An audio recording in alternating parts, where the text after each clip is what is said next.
What's going on, guys? I'm Built and welcome back to another Minecraft Bedrock tutorial video. In this video today, I'm going to be showing you how to make a world border.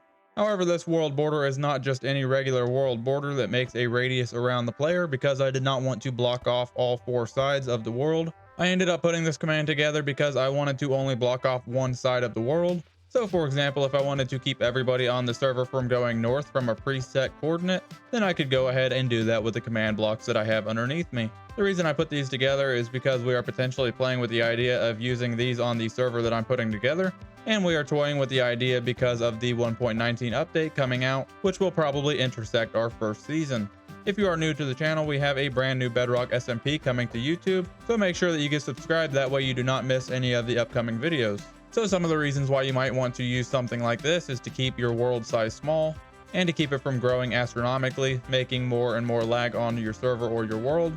Or as stated, if you wanted to keep a dedicated direction of travel away from, say, your spawn, that way you could turn off the command blocks whenever the update drops. That way you have a bunch of brand new unloaded chunks right next to you, instead of having to travel tens of thousands of blocks away. Now, if you did want to set a radius command where you wanted to keep all of your players on the server inside of a predefined area on all three axes, then there are a ton of videos on YouTube for that. If you guys want me to make a tutorial on that, then drop a comment below and let me know. However, for now, I'm just going to be showing you how to set up this single access border wall, which is very customizable and works very well. So in front of me, I have a bunch of colored concrete to help visualize what I have going on here. Now, this is set to where it's going to keep the players from going south. However, you can set this to stop the players from going whatever direction that you would want, and this will work for every player that is on your world. Now, since I have south locked out, I can go as far west as I would like, I can go as far north as I would like, and I can go as far east as I would like, and nothing will ever happen. I will never run into any kind of borders.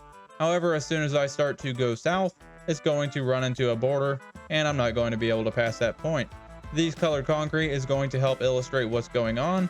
So I have the orange one here, which is basically right at the limit of the warning message, and as soon as I step into that area, it's going to say approaching world border. Now, it does not have to be on the concrete. This is basically strictly on the Z value, so it does not matter where in the world I am, it's going to pop up as soon as I cross over to 40.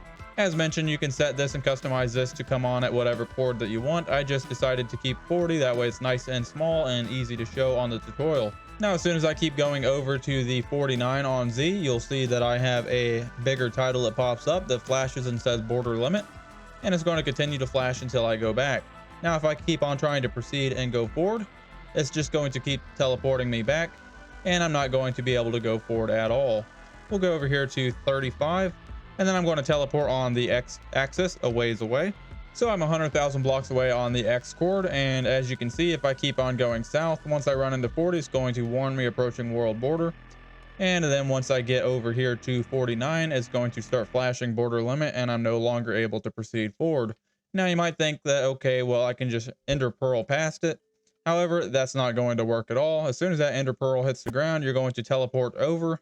However, you're not going to make it past the world border. It's only going to teleport you to your relative location on your X value. Well, if you cannot ender pearl past it, surely you can teleport past it if you teleport far enough. So we can just go teleport, relative location, and then change this to, let's go 100,000 blocks on the Z, and we'll go ahead and teleport. And as soon as we do that, as you can see, it just teleported us right back to where we're at. Teleporting past it is not going to work either, which will probably not be an issue because you probably don't have the ability to teleport inside of your survival world anyways. Now, as of the current version of Minecraft Bedrock, the command blocks inside of the overworld is going to affect all three dimensions. However, I do think that I remember in the changelog that I remember reading that they are changing this to where the command blocks are going to be specific to the dimension that you are in. However, I might be misremembering, so correct me if I'm wrong. However, I do believe in the upcoming versions of Minecraft, once 1.19 launches, the command blocks are going to be specific to that dimension. However, for now, we can go ahead and pop through another portal. And I already have a tunnel somewhere around here where we can go all the way to the end of this tunnel.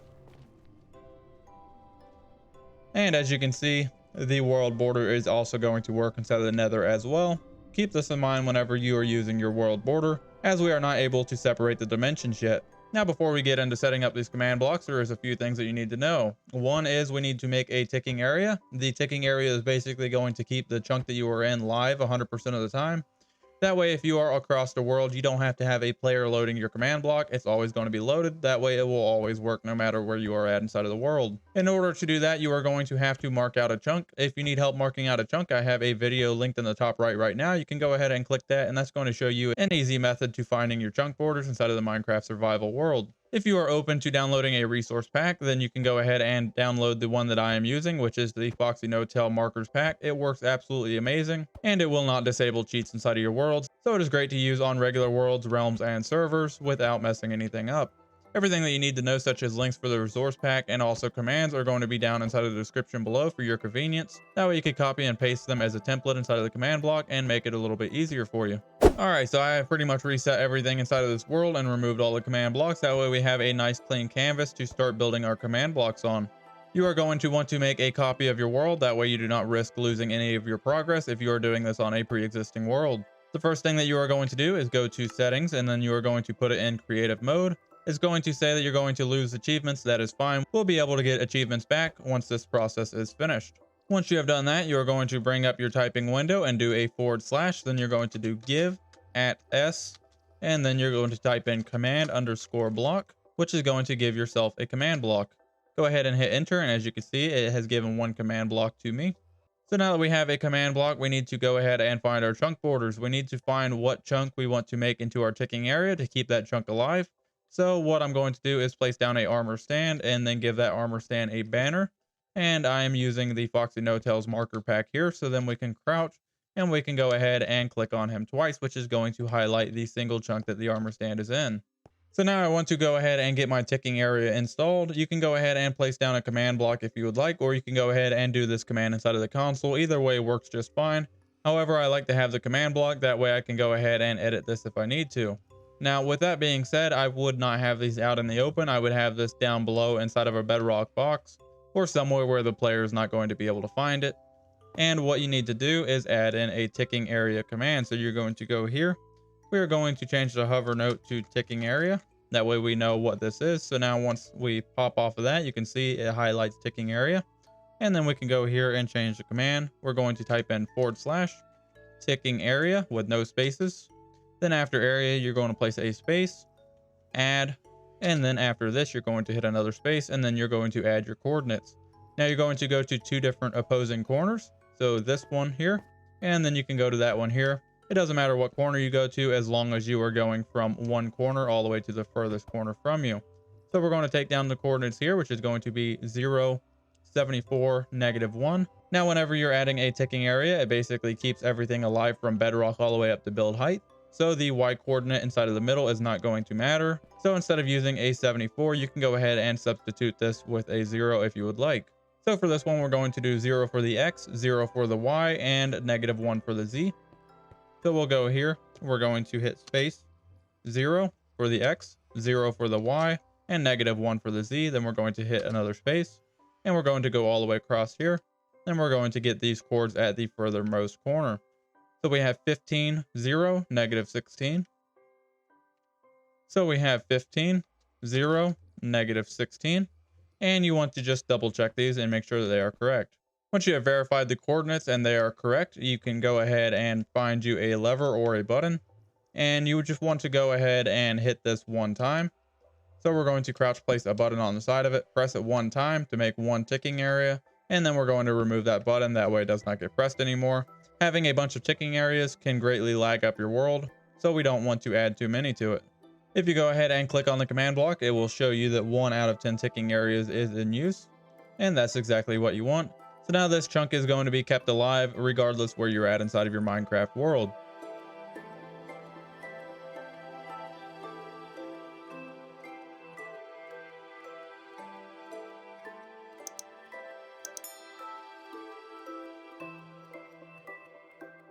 Now what you want to do is you're going to place down 3 more command blocks inside of this same chunk, and I like to have these facing up. That way they're not going to interfere with each other.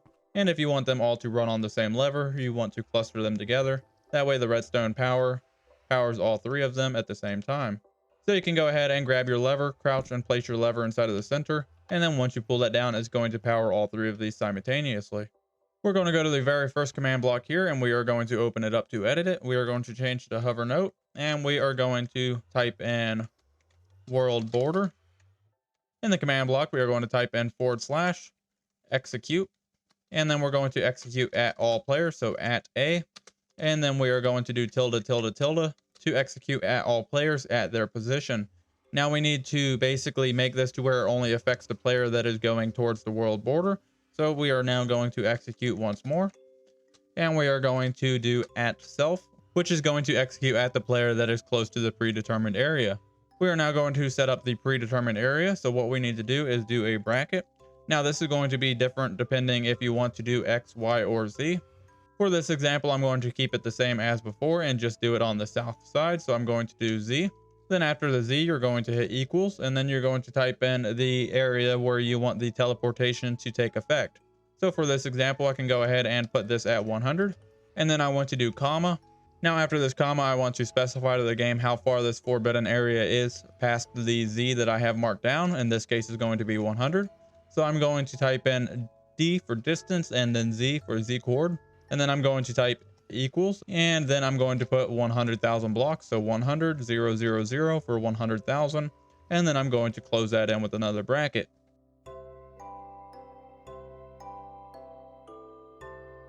So now I'm basically saying that we are executing at the self for all players that is going to be in between Z100 and Z100,000. So any players that are inside of this area is going to execute a command that we are going to type next. So now that we have the area that we want to exclude, we need to tell the game that we want to track the player's location that is going towards the border. So we're going to do .. again, which is going to track the player's X, Y, and Z. And now we need to tell the game what we want it to do whenever the players are found to be inside of these cords. So we are going to teleport TP.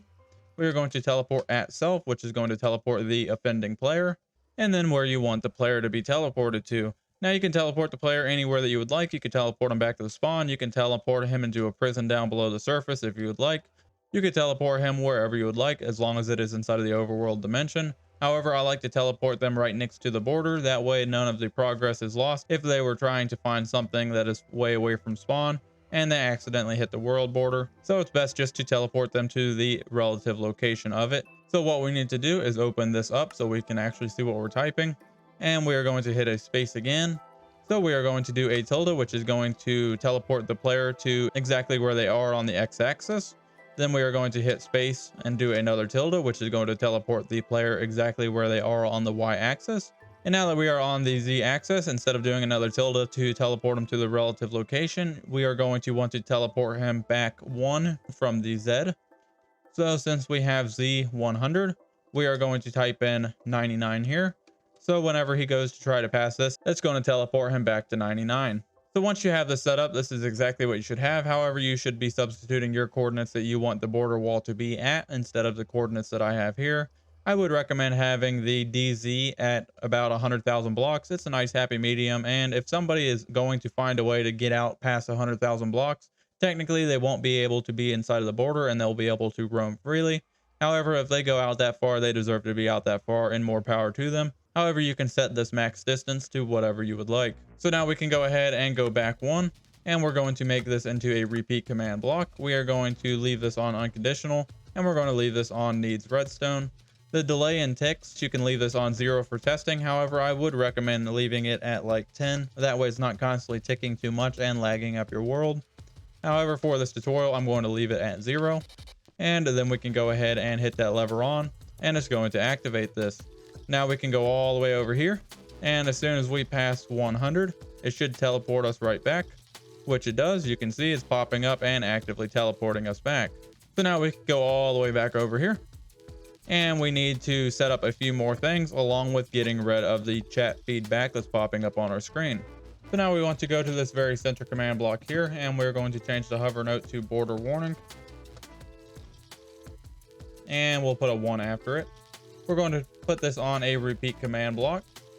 We're going to leave unconditional on, needs redstone on, delay and tick. We are going to put 10 ticks of delay, which is going to be every half second. And then we can go ahead and type in our command. This command is going to be very similar to the last one. So we are going to do / execute. We're going to execute at all players, tilde for their location, execute once more, at self, bracket, Z, equals. Now on this Z, we're going to want this to be about 50 blocks from the border. So you are going to subtract 50 blocks from it. So we are going to take the 100 that was there before. 50 minus 100 is going to be 50. Then we're going to hit comma. And now we're going to do DZ, which is going to be our distance Z. Enter. And then we can do 100,000 again. And then close that in with a bracket. Then we need to select the player's location. So tilde, tilde, tilde once more. And now at this point, this is where it's going to be different. We are going to type in title at self, which is going to only pop up on the offending player's screen. And then we want the title to be inside of the action bar. So we want to go ahead and open this up and type in action bar with no space. We want to add a little bit of color to this. I like having the bright orange and having it bold popping up on the screen. So we're going to go ahead and hold down Alt and then hit 0167, which is going to make a double S symbol. And then we're going to hit 6 for orange. We're going to hold down Alt and do another double S symbol. And then we're going to do a lowercase L, which is going to make it bold. We're going to put caps lock on and we're going to type in approaching world border with an exclamation point. And that's going to be done. So now we're going to turn around and see if this works. So we can go all the way over here. And once we get to 50, you can see it's going to start popping up on the screen. And whenever we're on this side of the 50, it's going to start fading away. And then as soon as we pop over here, it's going to pop up approaching world border. For the pop-up text on either of these, you can write whatever you would like. You can write a warning message. You can write get off my lawn. It is entirely up to you. And you can customize it however you see fit. Now for this very last one here, we are going to start working on the title that pops up. We're going to bring this up and we're going to type in on the hover note, border warning 2. This is going to be on repeat.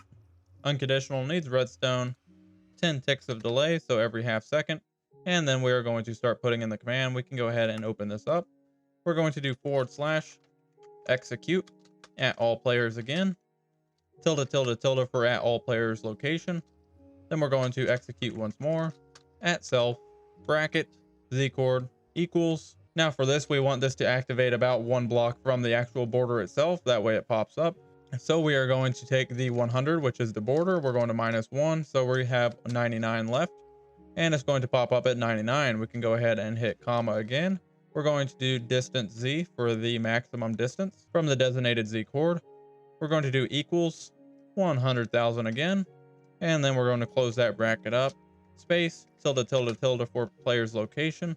And then we are going to type in title at self for the offending person's title that's crossing the border. And then we're going to hit title again to bring it up on the title bar. We're going to hold down Alt for the double S symbol, 0167 to bring up this. We're going to hit 4 for the red color. Then we're going to hold Alt once more, 0167 again, and a lowercase L to make it bold. Now we can go ahead and turn on our caps lock, and we're going to type in border limit with an exclamation point. And now you can see whenever we go all the way over here to 99 blocks away, we have that pop up at 50. And then once we get up to 99, it's going to start flashing border limit, just like that, refreshing every half a second. So now the only thing left that we need to do is get rid of all of this chat spam, which is very easy to do. We'll come over here to where it's not actively running any commands. And if you like, you can put this inside of a command block, or you can run this from your console. I like putting it inside of a command block, but for this tutorial, I'll just run it from the console. We're going to do / game rule space, and then we're going to do send command feedback false. We're going to hit enter, and that's going to turn off command feedback. And then we also need to write one more. We're going to remove all that. We're going to type in game rule, and then we're going to type in command block output, and we're going to type in false here, which is going to turn off both of the command block output features. So now whenever we go all the way over here again, we're just going to have this pop up on our screen, and it says we're approaching the world border, or get off my lawn, whatever you would like. And then once you get all the way over here to 99, it's going to start teleporting you back and start flashing border limit. Alright guys, that's going to wrap up this Minecraft Bedrock tutorial video. If you are interested in getting the achievements back on in your world, then please click the video to the left hand side. If you are interested in seeing how you make a admin box, which has a ton of different command blocks inside of it, and you can also add these command blocks to it as well, then click the video on the right hand side. I really hope that you guys enjoyed this video, and I'll catch you in the next one. Bye.